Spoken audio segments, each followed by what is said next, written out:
Marcus pressed her against the wall of his entryway, his hands everywhere at once. 3 weeks apart had left them both starving.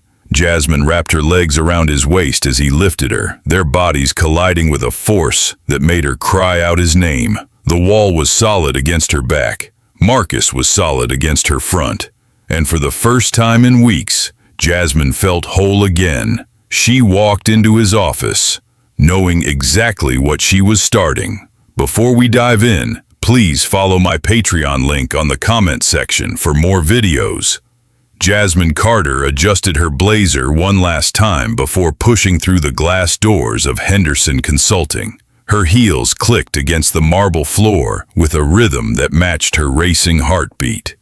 She had rehearsed this moment for 3 weeks, ever since she saw the senior analyst position posted on the company website. Ever since she saw his name listed as the hiring manager, Marcus Henderson, the man who had unknowingly changed the trajectory of her entire career 2 years ago when he gave a guest lecture at her MBA program, the man whose business philosophy she had quoted in her thesis, the man she had thought about far more than was professional or appropriate. She knew exactly what she was doing walking into his office that morning. And it had nothing to do with the job posting. The receptionist directed her to the 12th floor. Jasmine stepped into the elevator and watched her reflection in the polished steel doors. 28 years old, blonde hair pulled back in a style that said serious professional, but still showed off the natural wave that fell just past her shoulders. The navy suit fit perfectly, tailored to show competence first and everything else second. She had chosen it carefully. Everything about this morning had been calculated. When the elevator doors opened, she saw him immediately through the glass walls of his corner office. Marcus Henderson at 35 looked exactly like his professional headshot, except better. Tall, well over 6 feet, with an athletic build that his custom suit only partially concealed. His dark skin seemed to absorb the morning light streaming through the floor-to-ceiling windows behind him.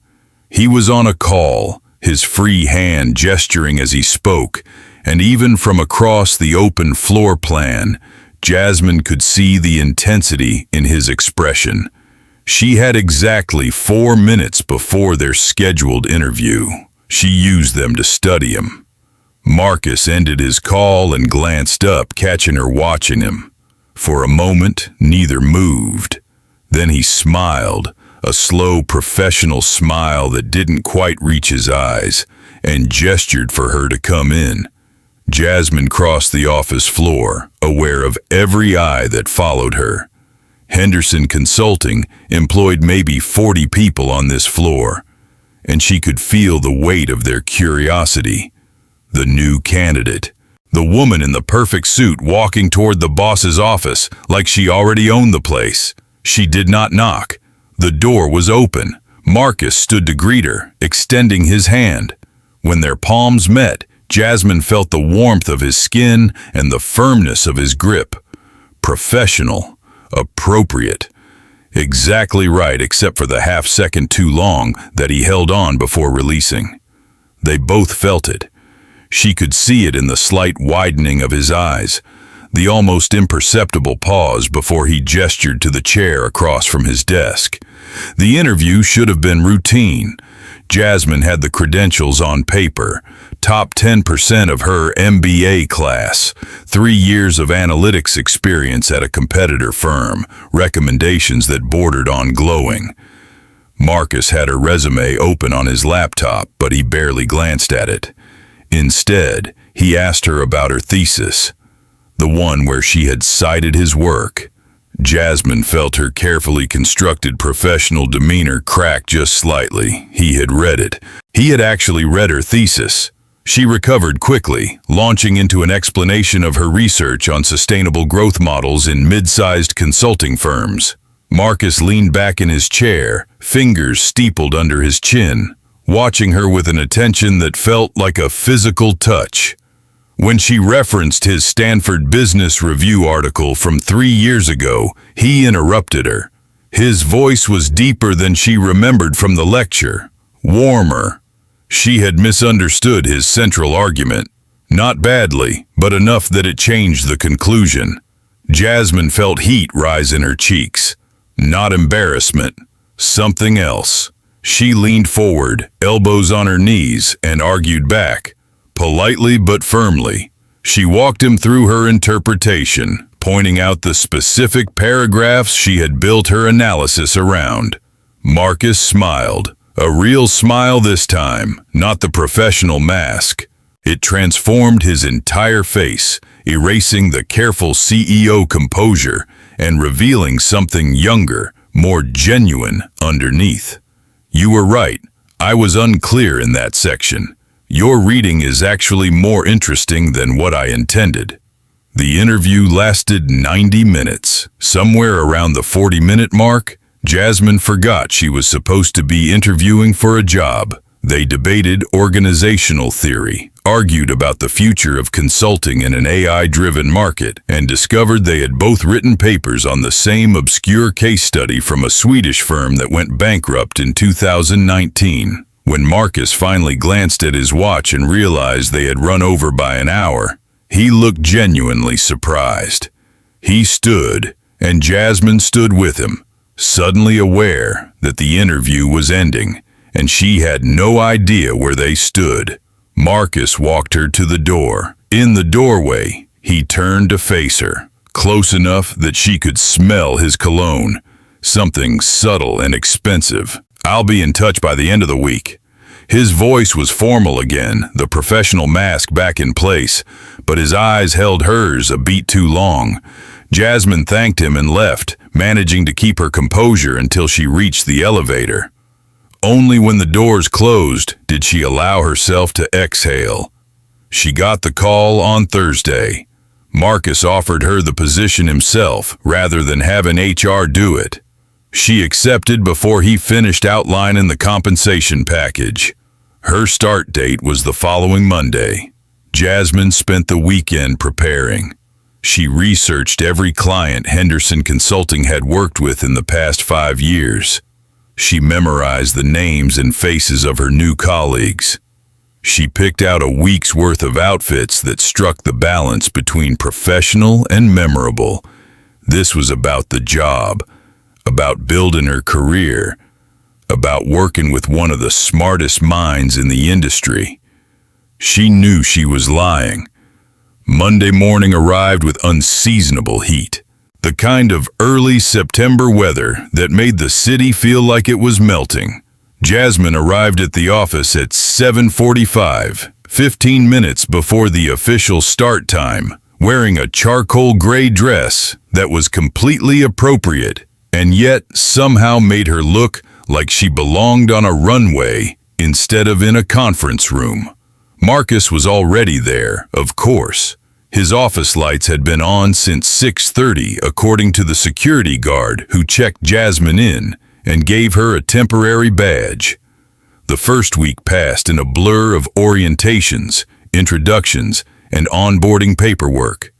Jasmine barely saw Marcus except in passing. He was in client meetings most days, gone by the time she arrived and not back until after she left. The distance was good, she reasoned. It would help her focus on actually doing the job she had been hired for. By Friday, she was ready to admit she was disappointed. Then Marcus called her into his office at 4:30 in the afternoon. Jasmine grabbed her notebook and headed to the 12th floor. Just a check-in, a standard new employee review, nothing more. Marcus was standing by the windows when she entered, looking out over the city. He did not turn around immediately. When he finally faced her, his expression was unreadable. "How was your first week?" She gave him the expected answer. Great. Everyone had been welcoming. She was excited to dig into the work. Marcus nodded. "We have a problem." Jasmine felt her stomach drop. Was he firing her? Had she done something wrong in the interview? Misrepresented her credentials? Marcus must have seen the panic in her face because he held up a hand, a small smile playing at the corners of his mouth. Not that kind of problem. He moved away from the windows and sat on the edge of his desk, casual in a way she had not seen him before. His tie was loosened. His jacket was draped over his chair. He looked tired, but also more relaxed than he had during the interview. The Westfield account, a manufacturing company in the Midwest that was hemorrhaging money and did not know why. They had hired Henderson Consulting to figure it out, and the project was a disaster. The team he had assigned was 2 weeks into a 6-week engagement and had produced exactly nothing useful.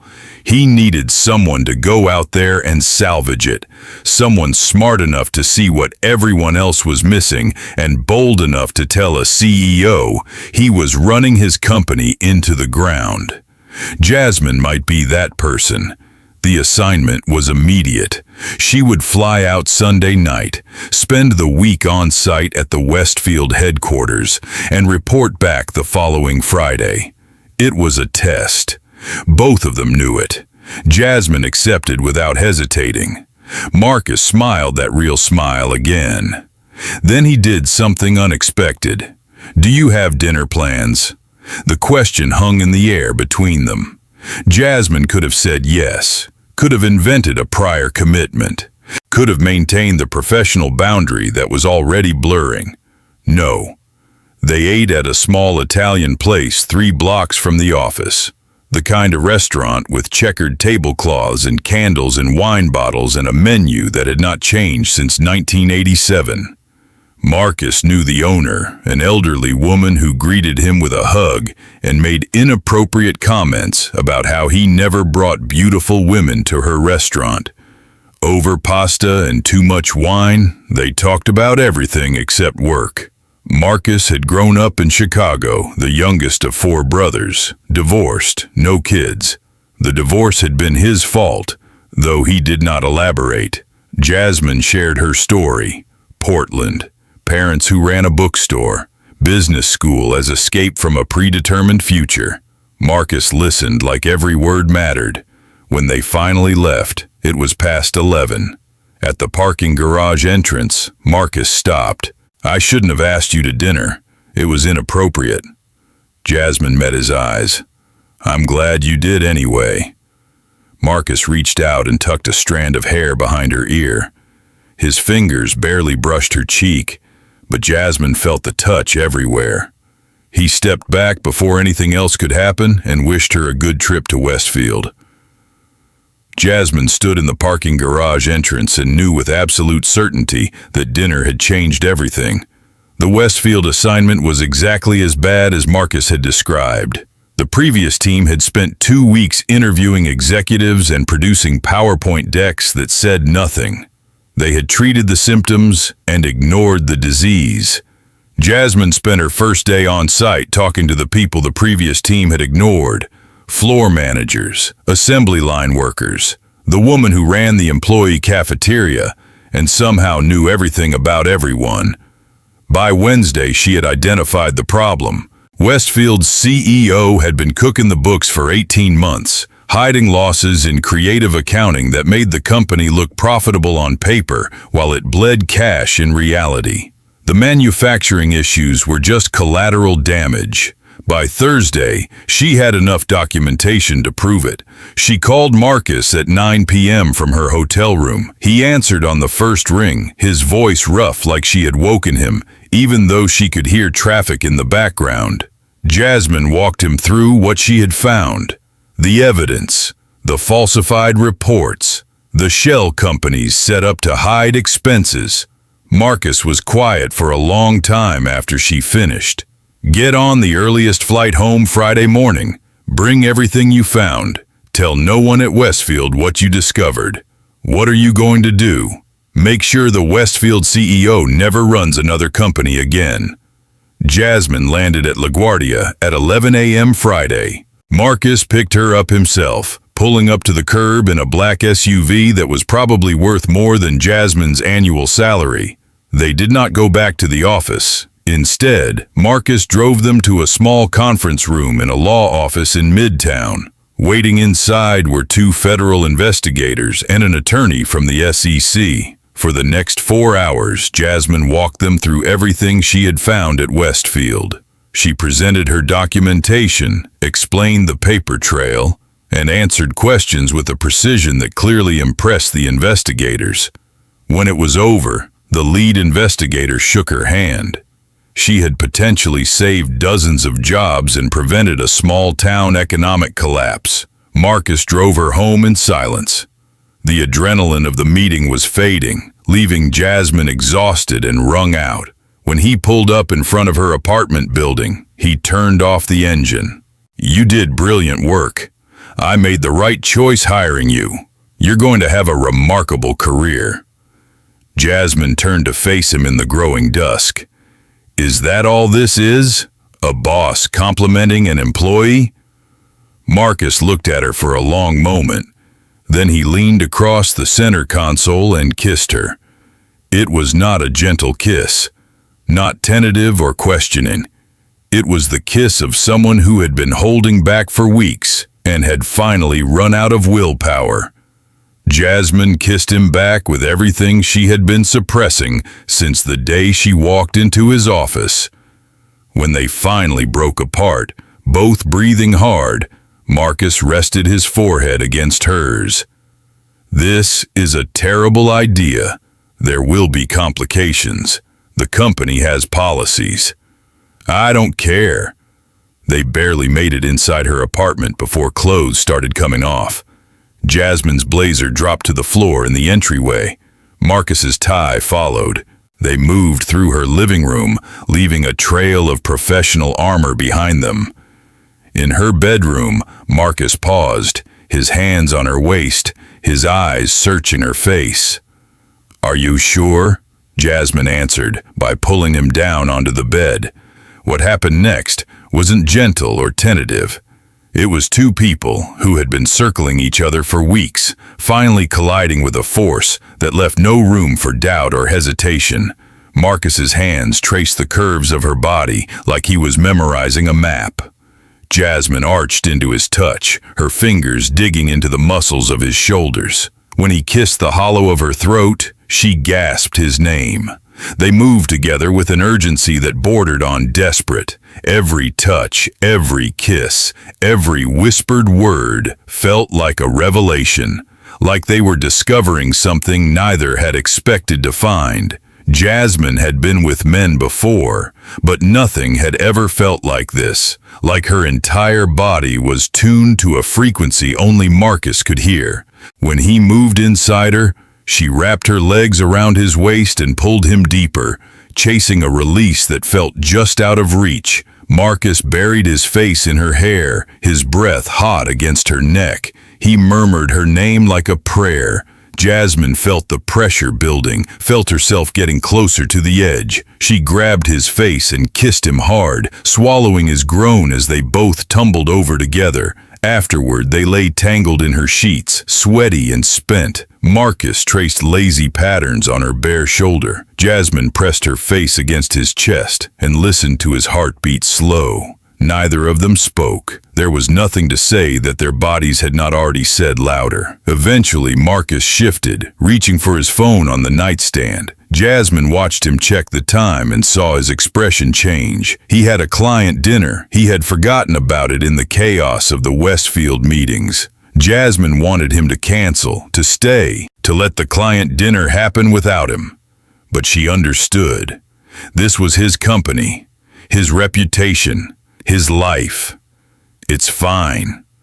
Marcus dressed slowly, like he was reluctant to leave. At her bedroom door, he turned back. "We need to talk about this, about what it means, about how we're going to handle it." Jasmine agreed. Later, after the weekend, after they had both had time to think. Marcus nodded. Then he kissed her one more time, soft and sweet, before leaving. Jasmine listened to the sound of her apartment door closing and realized she had no idea what happened next. She had walked into his office knowing exactly what she was starting. Now she had no idea how to finish it. The weekend passed in a strange haze. Jasmine alternated between replaying every moment of Friday night and trying not to think about it at all. She cleaned her apartment. She went for a run. She called her best friend from business school and swore her to secrecy. Her friend asked if Jasmine realized how complicated this was going to get. Yes, she knew exactly how complicated it was going to get. Monday morning arrived too quickly. Jasmine dressed for work with more care than usual, changing outfits 3 times before settling on a simple black dress that felt safe. She got to the office at 8. Marcus's office was dark. He did not come in until after 10, and when he did, he went straight into a conference room for a client meeting that lasted until lunch. Jasmine threw herself into work, trying not to watch the clock or check to see if Marcus had emerged from his meeting. At 2 p.m., she got an email from Marcus. Subject line, "Tonight." The message was brief. His place, 7 p.m. Address below. They needed to talk.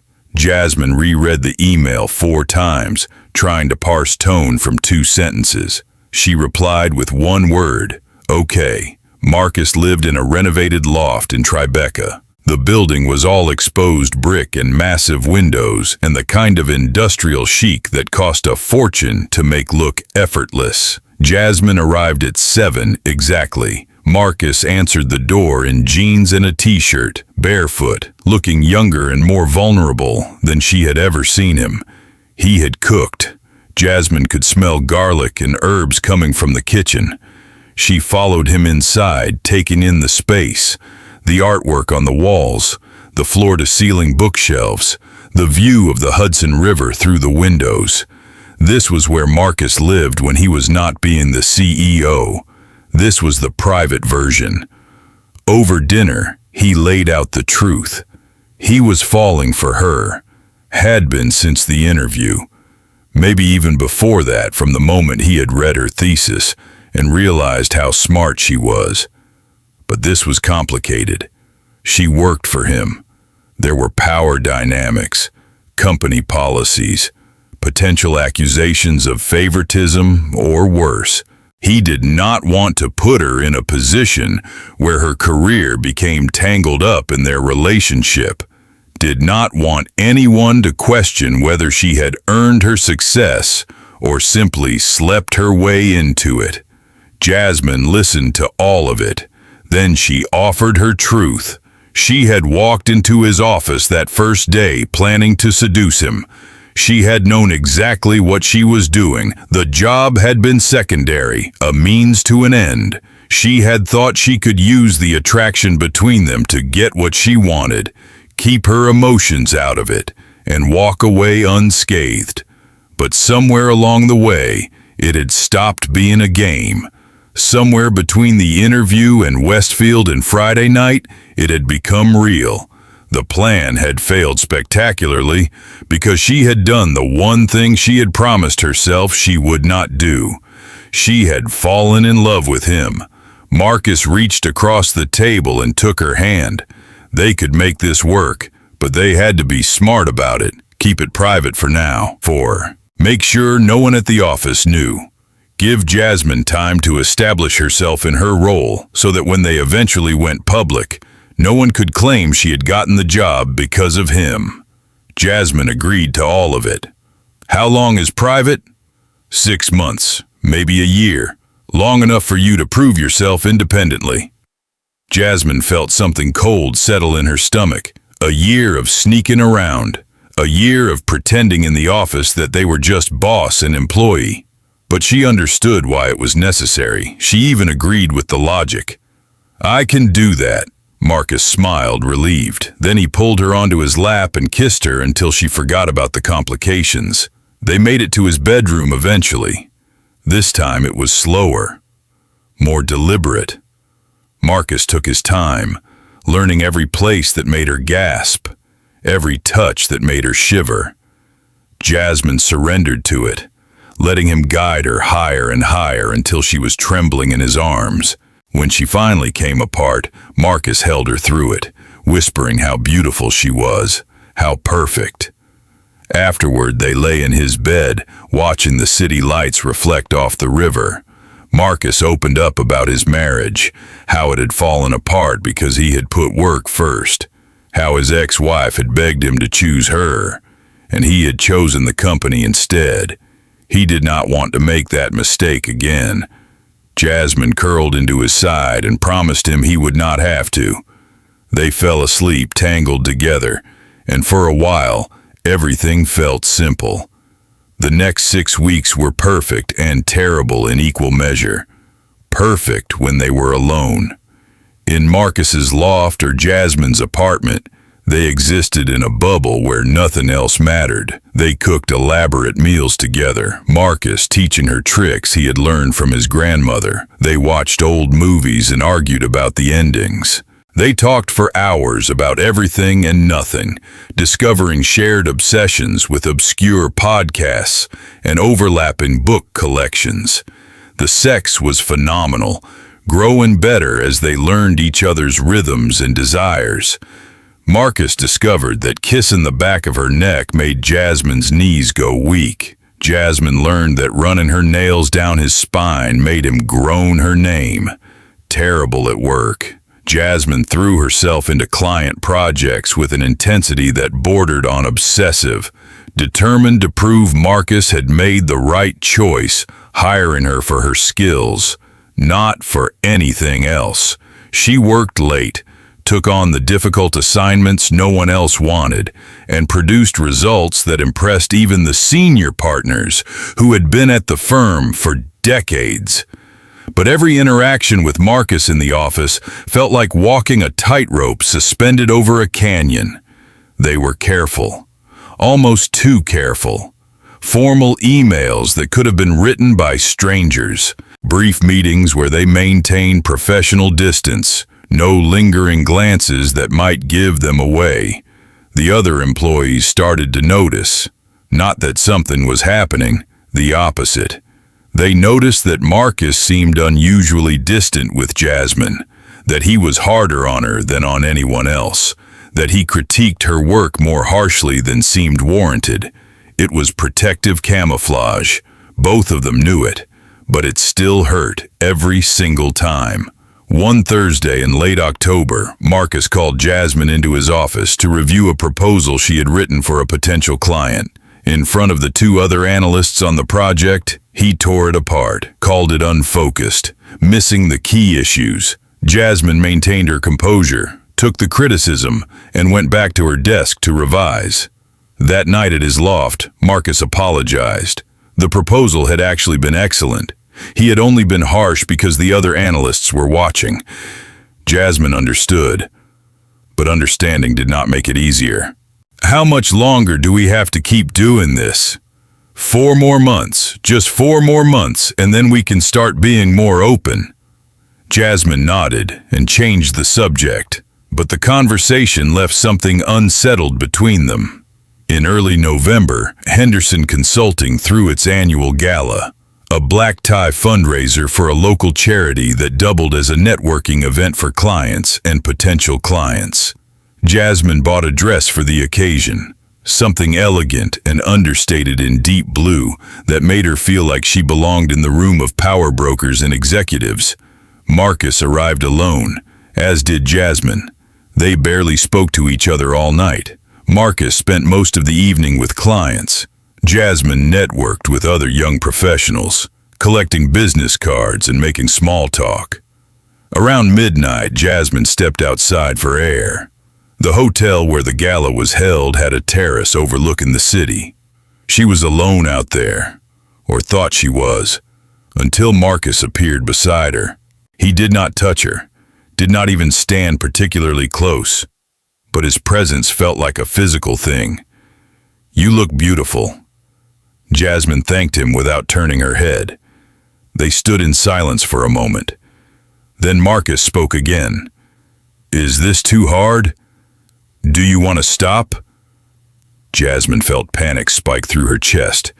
She turned to face him and saw genuine concern in his expression. "No, I don't want to stop. I can handle this." Marcus studied her face like he was trying to read the truth beneath the words. Then he nodded and went back inside. Jasmine stayed on the terrace for another 20 minutes, trying to slow her racing heart. That night at his place, they did not talk about the gala. Instead, they fell into bed with a desperate intensity that felt like both reassurance and apology. Marcus made love to her like he was trying to prove something, like he needed her to understand without words what he could not say out loud. Jasmine clung to him, her nails leaving marks on his back, and let him carry her away from all the complications they could not solve. December arrived with the first real cold snap of winter. The office was preparing for the holiday slowdown. Most employees took the last 2 weeks of the year off, leaving skeleton crews to handle essential business. Marcus would be in the office through Christmas. He always was. It was tradition. Jasmine had planned to fly home to Portland to see her parents. It would be her first trip back since moving to New York. Marcus encouraged her to go. Her parents must miss her. Jasmine agreed. She booked her flight for December 20th, returning on the 28th. But as the date approached, she found herself dreading the trip. Not because she did not want to see her parents, but because it meant a week without Marcus. They had not spent more than 2 nights apart since they started this. The thought of a full week felt unbearable. The night before her flight, she stayed at his loft. They ordered takeout and watched the snow fall over the river. Marcus held her on the couch, his arms wrapped around her from behind, his chin resting on her shoulder. "I'll miss you. I'll miss you too." In bed that night, their lovemaking was slow and tender. Marcus took his time, his hands gentle, his kisses deep and searching. When Jasmine finally fell asleep in his arms, she felt the weight of something unspoken hanging between them. The week in Portland was harder than Jasmine expected. Her parents were delighted to see her, eager to hear about her new job and life in New York. She gave them the sanitized version, the exciting client projects that had her traveling to manufacturing plants and boardrooms, the smart colleagues who challenged her thinking, the career growth that exceeded anything she had imagined when she applied. She did not mention Marcus, did not mention the secret relationship that consumed her thoughts, did not mention that she was in love with her boss and hiding it from everyone. But her mother knew something was different. Mothers always did. They had a sixth sense for when their children's lives had shifted in fundamental ways. Over coffee on Christmas morning, while Jasmine's father was outside clearing snow from the driveway, her mother asked if Jasmine was seeing someone. Jasmine hesitated too long before answering. The pause gave her away. Her mother smiled, knowing and gentle. Whoever he was, he made Jasmine's face light up in a way her mother had never seen before. Even Jasmine's most serious college relationship had not put that expression on her daughter's face. Jasmine felt tears sting her eyes unexpectedly. "It's complicated." Her mother squeezed her hand. "The best things usually are." Jasmine flew back to New York on the 28th feeling unsettled, like something had shifted while she was gone and she could not quite name what. Marcus picked her up from the airport. It was after midnight on a Thursday, and seeing him waiting at arrivals made Jasmine's chest tighten with relief and something deeper. They barely made it back to his loft before they were pulling at each other's clothes. The week apart had left them both starving. Marcus pressed her against the door of his bedroom, his hands everywhere at once. Jasmine wrapped her legs around his waist and let him carry her to the bed. What followed was intense and almost frantic, like they were trying to make up for lost time all at once. When they finally collapsed together, sweaty and satisfied, Marcus held her close and whispered that he had hated every minute she was gone. "I hated it too." Then she asked him a question she had been turning over all week. How much longer are we going to keep this a secret? Marcus was quiet for a long time. Finally, he had an answer. They could go public after the new year, January 15th. He would talk to HR, make sure everything was above board, and then they would tell people. Jasmine felt relief wash over her. Only 2 more weeks of hiding. She could handle that. Marcus kissed her forehead and suggested she get some sleep. But as Jasmine drifted off, she felt the nagging sense that she had missed something important in his tone. She was right. On January 3rd, Marcus called Jasmine into his office first thing in the morning. His expression was carefully neutral. There had been a complaint. Anonymous. Someone had reported that he and Jasmine were having an inappropriate relationship. HR was launching an investigation. Jasmine felt the blood drain from her face. An investigation. Anonymous complaint. The words echoed in her head like a death sentence. Who reported us? Marcus did not know. The complaint had come through the company's ethics hotline. Anonymous by design. All HR would tell him was that someone had observed behavior they deemed inappropriate between a supervisor and subordinate. Jasmine's mind raced through every interaction they had had at the office. Had they slipped up, let their guard down for even a moment? She had been so careful. They both had been. The investigation would take at least 2 weeks. During that time, they needed to have 0 contact outside of work. No calls, no texts, no visits. If they were seen together anywhere, it would only make things worse. Jasmine felt like the floor was falling away beneath her. What happens if the investigation confirms the relationship? Marcus's expression was grim. He would likely face disciplinary action, possibly be forced to step down as CEO. Jasmine would be offered a transfer to another company within the consulting network or a generous severance package. Either way, one of them would have to leave Henderson Consulting. Jasmine stood up, her legs unsteady. I need to get back to work. Marcus called her name as she reached the door. When she turned back, his face was raw with an emotion she had never seen before. Genuine fear. I'm sorry. This is my fault. I should have handled things differently from the start. Jasmine wanted to cross the room and hold him, wanted to tell him it was not his fault, that she had chosen this too, but she could not. Not with the investigation hanging over them. We'll figure it out. She left before the tears could start. The next 2 weeks were the longest of Jasmine's life. She went to work every day and buried herself in client projects. She avoided Marcus's office. She ate lunch at her desk. She left the building the moment the clock hit 5. At night, alone in her apartment, she stared at her phone and resisted the urge to text him. Every hour felt like a day. Every day felt like a year. She had no idea how Marcus was doing, if he was sleeping, if he was as miserable as she was. She saw him in the office occasionally, always surrounded by other people, always looking composed and professional. But she knew him well enough now to see the tension in his shoulders, the tightness around his eyes. On day 9 of the investigation, Jasmine got called into HR. The meeting was with Patricia Chen, the head of human resources, a woman in her 50s with steel gray hair and a reputation for being uncompromising but fair. Patricia gestured for Jasmine to sit. Then she opened a folder on her desk. The investigation had concluded. They had interviewed multiple employees and reviewed security footage and email records. Jasmine braced herself for the verdict.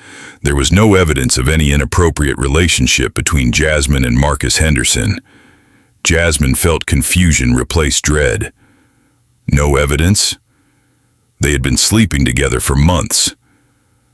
How could there be no evidence? Patricia continued.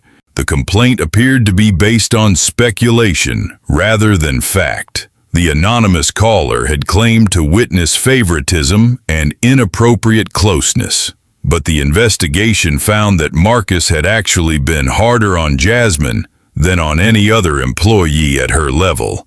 Her performance reviews were exemplary, yes, but earned through merit. Her assignments had been challenging, sometimes brutally so. There was no preferential treatment. As for inappropriate closeness, the security footage showed that Jasmine and Marcus had fewer one-on-one meetings than would be expected for someone in her role. Their email correspondence was strictly professional. There was nothing to substantiate the claim. Patricia closed the folder and looked at Jasmine directly. The case was being dismissed as unfounded. However, she wanted to give Jasmine some advice off the record. Jasmine nodded, not trusting herself to speak. Anonymous complaints like this sometimes came from people with ulterior motives. Jasmine should be aware that working closely with a young single CEO would always invite speculation and gossip. The best protection was to maintain clear professional boundaries and document everything. Jasmine thanked her and left the office in a daze. They had gotten away with it. The investigation had found nothing because they had been so careful, too careful. So careful that even when someone was actively looking for evidence, there was none to find. She wanted to call Marcus immediately, to tell him they were safe, but she knew she could not until he had his own meeting with HR. That afternoon, Marcus sent an email to the entire company. The subject line was simple: investigation closed. The email was brief and professional. An anonymous complaint had triggered an investigation into potential ethics violations. That investigation had been completed, and the allegations were found to be without merit. Marcus thanked everyone for their patience and cooperation during the process and looked forward to moving forward. Jasmine read the email 3 times. There was nothing personal in it, nothing that would indicate any special message for her. But she understood it anyway. They were safe. They could breathe again. That night, Jasmine expected Marcus to call, or text, or show up at her apartment. She waited until midnight, her phone next to her on the couch, before accepting that he was not going to reach out. Maybe he needed time to process. Maybe he was being extra cautious in case HR was still watching. Maybe he was just as exhausted by the whole ordeal as she was. She went to bed alone and tried not to feel abandoned. 3 more days passed with no contact. Jasmine saw Marcus at the office, but he did not call her into any meetings, did not send her any emails beyond the standard company-wide announcements. On the 4th day, she broke. She sent him a text at 8 p.m. Simple, direct. "Are you okay?" He responded within minutes. "Can we talk tomorrow?" "My place, 7, Jasmine replied. Yes, and then spent the next 20 hours alternating between relief that he had finally reached out and terror about what tomorrow would bring. When she arrived at his loft the next evening, Marcus opened the door and just looked at her for a long moment. Then he pulled her inside and kissed her hard enough to make her forget the past 3 weeks of hell. They did not make it to the bedroom. Marcus pressed her against the wall of his entryway, his hands already working at the buttons of her blouse. Jasmine wrapped one leg around his waist, desperate to feel him close after weeks of forced distance. Their lovemaking was frantic and rough, all the pent-up fear and loneliness and frustration pouring out in every touch. Marcus lifted her, and Jasmine locked her legs around him as he drove into her with a force that made her cry out. She dug her nails into his shoulders, urging him deeper, harder, faster. The wall was solid against her back, Marcus solid against her front, and for the first time in weeks, Jasmine felt anchored. When they both finished, gasping and shaking, Marcus carried her to the couch and held her while their breathing slowed. Neither spoke for a long time. Finally, Marcus broke the silence. He had been terrified. The investigation had forced him to confront what losing her would actually mean. Somewhere along the way, this had stopped being just a relationship.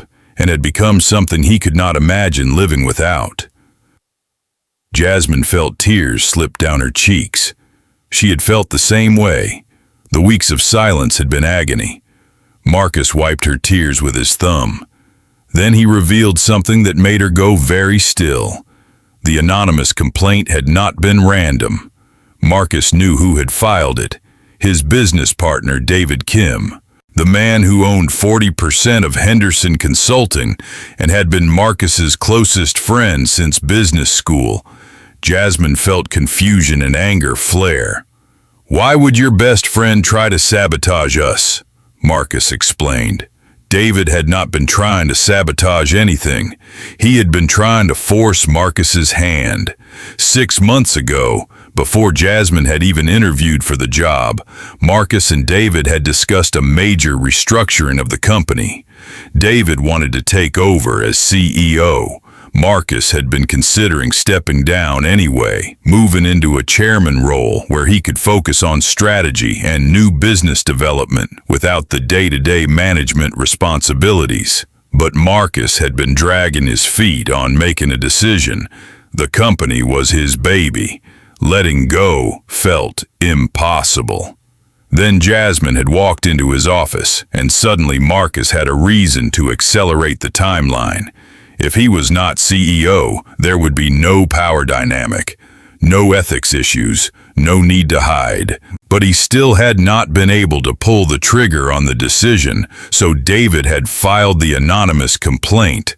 Not with any real evidence, because there was not any to find, but enough to create a crisis that would force Marcus to confront what he really wanted. It had worked. Sitting through the investigation, facing the possibility of losing either his company or Jasmine, Marcus had finally figured out what mattered more. "What did you decide?" Marcus met her eyes. He had signed the paperwork that morning. Effective March 1st, David would become CEO. Marcus would transition to chairman of the board. Same company, different role, and no supervisory relationship with anyone. Jasmine felt her heart stutter. He was stepping down. For her. To be with her. "Are you sure? Will you regret it?" Marcus pulled her closer. "The only thing I would regret is losing you." They made love again, slower this time. Marcus took his time undressing her, his hands reverent as they traced every curve. Jasmine surrendered to his touch, letting him worship her body with a tenderness that made her chest ache. When he finally entered her, it felt different, deeper somehow, like they were sealing a promise neither had spoken aloud. Jasmine moved with him, their bodies finding a rhythm that felt ancient and new all at once. She looked into his eyes and saw her future reflected back. When they climaxed together, Jasmine whispered that she loved him. Marcus said it back without hesitation. Afterward, lying tangled in his sheets, they talked about what came next. Marcus would make the CEO transition announcement in 2 weeks. Once that was official, they could go public with their relationship. No more hiding, no more pretending. "Do you think people will judge us? Assume I slept my way into my job?" Marcus was honest. Some people probably would. There would always be gossip and speculation. But her work spoke for itself. She had earned her reputation through talent and effort, and anyone who chose to see it differently was not worth worrying about. Jasmine wanted to believe him, but she knew the reality. Women in business were always held to a different standard. Her relationship with Marcus would color how people saw her professional accomplishments, whether it was fair or not.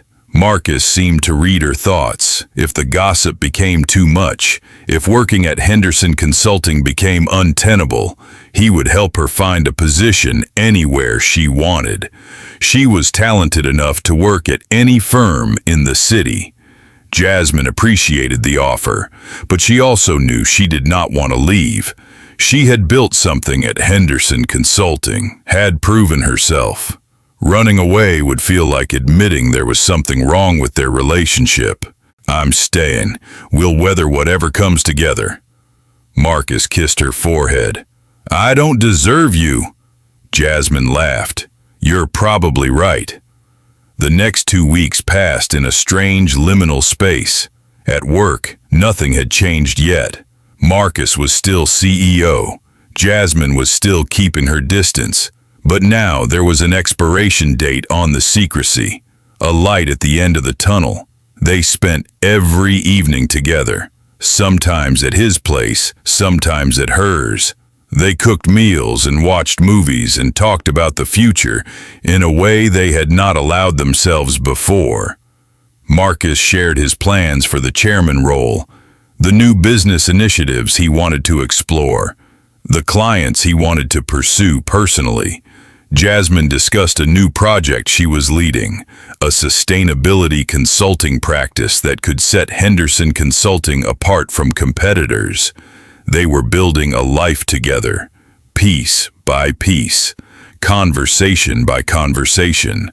On February 14th, Valentine's Day, Marcus took Jasmine to dinner at the same small Italian restaurant where they had eaten that first night. The elderly owner remembered them and made knowing comments about how she had known they were in love from the beginning. Marcus gave Jasmine a gift, a small box wrapped in simple paper. Inside was a key to his loft. He wanted her to move in, tired of splitting time between apartments. He wanted to wake up with her every morning. Jasmine said yes before he finished asking. That night, they celebrated in his bed. Their lovemaking had a different quality now, less desperate, more assured. The urgency had been replaced by certainty. Marcus took his time, kissing every inch of her skin like he was mapping territory he now had permission to claim. Jasmine arched into his touch, her body singing under his attention. When he finally moved inside her, she wrapped herself around him completely. They moved together with a synchronicity that came from truly knowing each other. Every touch, every kiss, every whispered word was a conversation they had learned to have without language. Jasmine felt the pleasure building slowly, a wave gathering force. Marcus seemed determined to draw it out, to make it last. He adjusted his angle and Jasmine gasped as sensation shot through her entire body. Don't stop. Keep going exactly like that. Marcus obliged, his movement steady and sure. Jasmine felt herself climbing higher, the pressure building to an almost unbearable intensity. When she finally came, it was with a force that left her shaking. Marcus followed seconds later, her name on his lips like a prayer. They lay together in the aftermath, sweaty and satisfied. Marcus traced lazy circles on Jasmine's bare back. She pressed her face into his chest and listened to his heartbeat slow. I'm happy. Me too. Happier than I've been in years. Maybe ever. On March 1st, Marcus made the announcement. Company-wide email followed by an all-hands meeting. He was stepping down as CEO, effective immediately. David Kim would be taken over. Marcus would remain as chairman of the board and would focus on strategic growth and new business development. The reaction was mixed. Some people seemed relieved. Marcus had been CEO for 12 years, and change was overdue. Others were concerned about what the transition would mean for company culture, but overall, the announcement was well received. David was respected and liked. People trusted the leadership transition. What Marcus did not mention in the announcement was why he had chosen this moment to step down. That part would come later. 3 days after the CEO transition, Marcus called another all-hands meeting. This one was shorter. He had been in a relationship for several months with someone who worked at the firm. The relationship had begun when he was still CEO, which had created a conflict of interest. That was one of the primary reasons he had accelerated the leadership transition. Now that he was no longer in a supervisory role over anyone, he wanted to be transparent about the relationship. He did not name Jasmine, But everyone figured it out within minutes. The gossip spread through the office like wildfire. Jasmine had prepared herself for this. She held her head high and went about her work. When colleagues asked her about it, she confirmed the relationship and refused to discuss details. Most people were fine. Some were supportive, even happy for them. A few made snide comments about sleeping with the boss, but Jasmine ignored them. The hardest part was the looks, the speculation, the way some people reassessed her accomplishments through a new lens. But her work continued to speak for itself. The sustainability practice she had launched was already bringing in new clients. Her performance metrics were among the highest in the company. After a few weeks, the gossip died down. It became old news, just another office romance in a city full of them. Jasmine moved into Marcus's loft in late March. She sold most of her furniture and brought only what mattered: books, clothes, a few pieces of art. Making space for her things in his apartment felt momentous, like they were building something permanent. Marcus cleared out half his closet without being asked, made room in his bathroom, put her coffee maker on the counter next to his even though they were identical models. Living together was an adjustment. They had to learn each other's rhythms. Marcus was an early riser who went for runs before sunrise. Jasmine liked to sleep in and work late, but they made it work. They compromised, they communicated, and the relationship deepened. In May, Marcus took Jasmine to Chicago to meet his family. His 3 older brothers were intimidating at first, all well over 6 feet tall and naturally suspicious of anyone dating their baby brother. But Jasmine won them over by the end of the weekend. She debated politics with his oldest brother, talked basketball with his second brother, and bonded with his third brother over a shared love of obscure mystery novels. Marcus's mother pulled Jasmine aside before they left. She had never seen Marcus this happy. Whatever Jasmine was doing, she should keep doing it. In June, they flew to Portland so Marcus could meet Jasmine's parents. Her father was wary at first, protective of his only daughter. But Marcus disarmed him by asking intelligent questions about the bookstore and genuinely listening to the answers. Her mother loved him immediately. She pulled Jasmine into the kitchen while Marcus and her father were deep in conversation about first editions. Marcus was a keeper. Jasmine already knew that, but hearing her mother say it made it feel more real.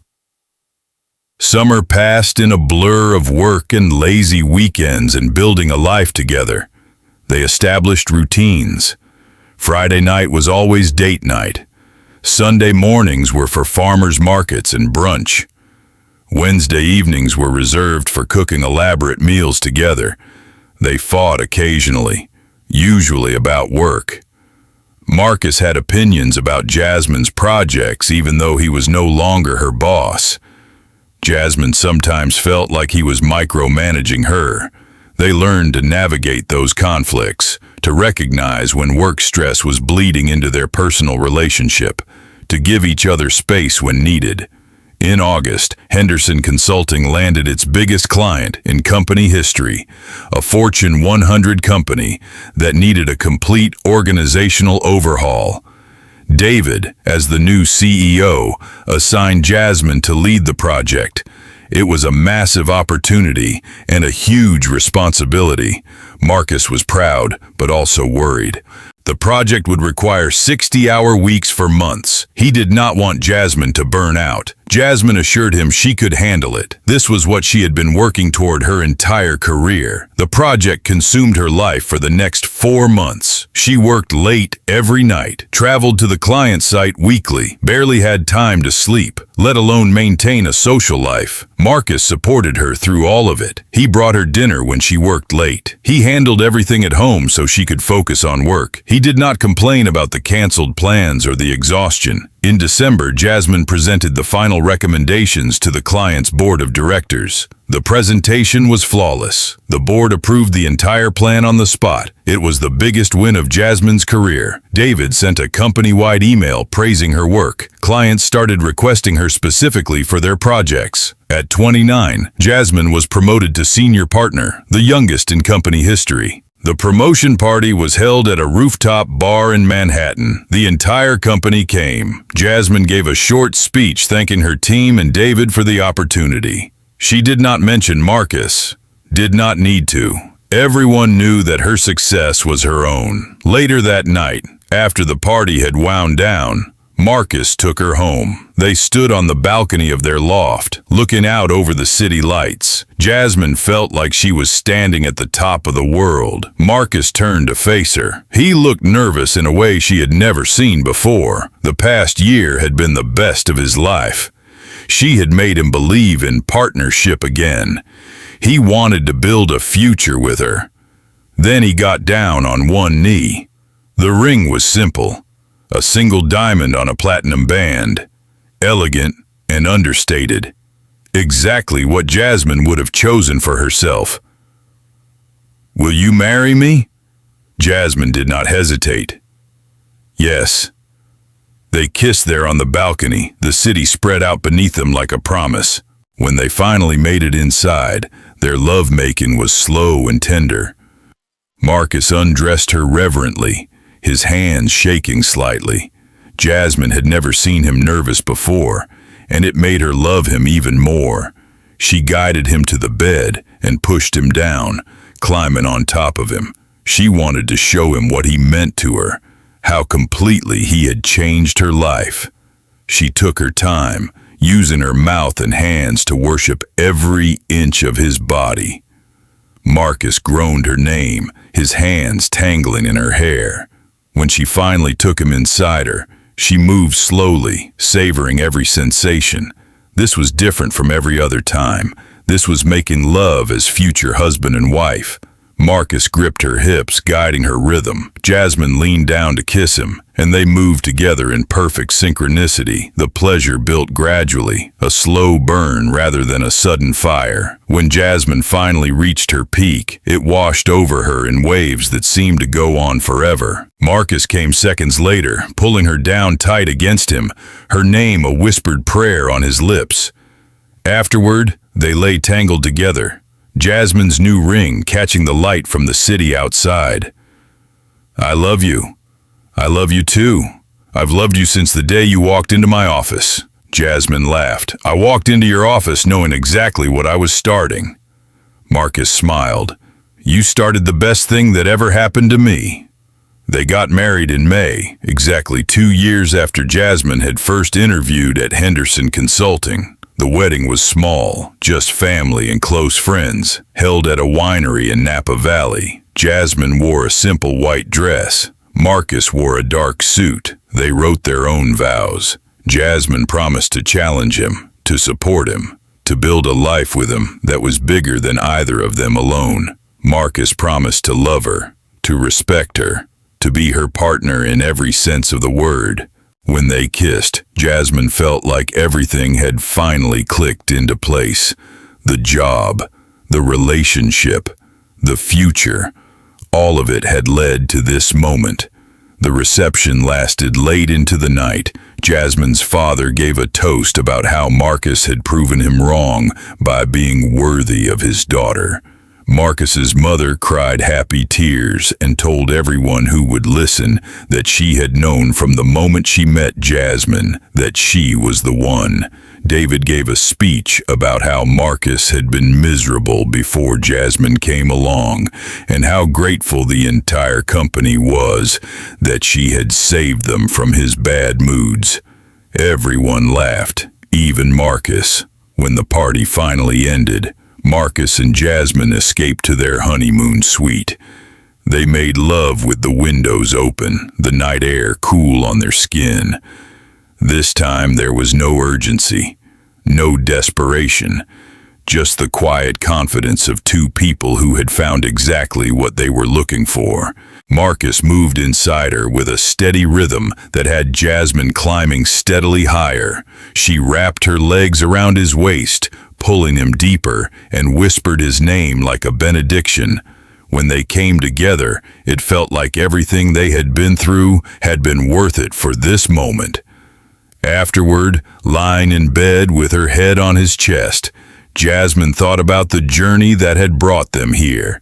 The interview, the secrecy, the investigation, the fear of losing everything. She had walked into Marcus's office 2 years ago knowing exactly what she was starting. She had planned to seduce him, to use the attraction between them to get what she wanted. But somewhere along the way, the plan had changed. The game had become real. The seduction had become love. What are you thinking about? How none of this went according to plan. How I thought I was in control and then realized I never was. Marcus laughed. That's the best part. The best things in life are the ones you don't plan for. Jasmine had to agree. She had walked into his office with a calculated strategy. She had walked out with a life she had never imagined wanting, and she would not change a single thing. Marcus pulled her closer and kissed the top of her head. I'm grateful every day that you walked through my door, that you were brave enough to start something, even when you didn't know where it would lead. Jasmine smiled against his chest. That's the thing about starting something. You never know where it will end. But with the right person, the journey is worth every risk. Marcus agreed. Then he reminded her they had an early flight to Greece for their honeymoon, but neither of them was ready to sleep yet. The night felt too important, too precious. Jasmine shifted in his arms, looking up at his face in the dim light filtering through the windows. Do you ever regret stepping down as CEO? Regret choosing me over the company? Marcus was quiet for a moment, considering the question seriously. Then he offered the truth. In the beginning, yes. There had been moments of doubt, moments when he wondered if he had made the right choice. Being CEO had been his identity for so long. Letting it go had felt like losing a piece of himself. But every day since then had proven the decision right. Working as chairman gave him freedom he had never had before. He could focus on the work he loved without the administrative burden. He could take long lunches with his wife without feeling guilty. He could actually have a life outside the office. And most importantly, he got to build that life with Jasmine, without secrets, without conflict, without having to choose between his professional identity and his personal happiness. Jasmine felt her eyes sting with unexpected tears. She had been terrified that one day he would wake up and resent her for it, that she had cost him something irreplaceable. Marcus wiped her tears away gently. The only thing irreplaceable in my life is you. The company will go on with or without me, but I can't imagine my life continuing without you in it. They made love again, even slower this time. Marcus treated her body like something sacred, his touch reverent and sure. Jasmine gave herself over to the sensation completely, trusting him to take her where she needed to go. When she came apart in his arms, it was with tears streaming down her face, not from sadness, from the overwhelming rightness of everything. Marcus held her through it, whispering how much he loved her, how perfect she was, how lucky he was to have found her. Afterward, as sleep finally began to pull at them both, Jasmine thought about the woman she had been 2 years ago. Ambitious, calculating, certain she knew what she wanted. She had walked into Marcus's office with a plan. But real love was not something you could strategize. It was something you fell into, despite your best efforts to stay in control. They had saved each other. Neither could have predicted it, but both were grateful for it. The honeymoon in Greece was 2 weeks of pure bliss. They explored the island by day and made love by night with the sound of the sea drifting through open windows. One evening, Marcus revealed David's confession. Filing the anonymous complaint had been the hardest thing David had ever done, but he had watched Marcus work himself into the ground, and then Jasmine appeared, and suddenly Marcus was alive again. David had known Marcus would never step down voluntarily, so he had created a crisis. Marcus had forgiven him, had even thanked him, because without that push, Marcus might still be trapped. On their last night in Greece, Marcus brought up kids. Not right away, but eventually. Jasmine wanted that too. A family. A home full of love. They flew home and settled into the comfortable rhythm of marriage. 6 months later, Jasmine found out she was pregnant. Marcus spun her around the bedroom, laughing with pure joy. Their daughter Sophie was born in early spring, perfect in every way. The first year was chaos and exhaustion and overwhelming love. They did it together. On Sophie's first birthday, watching their daughter smash her cake, Jasmine leaned into Marcus. 3 years ago, she had walked into his office with a plan. What did you get instead? Jasmine looked around at their family, their life, everything they had built together. Everything I never knew I needed. She had walked into his office knowing exactly what she was starting.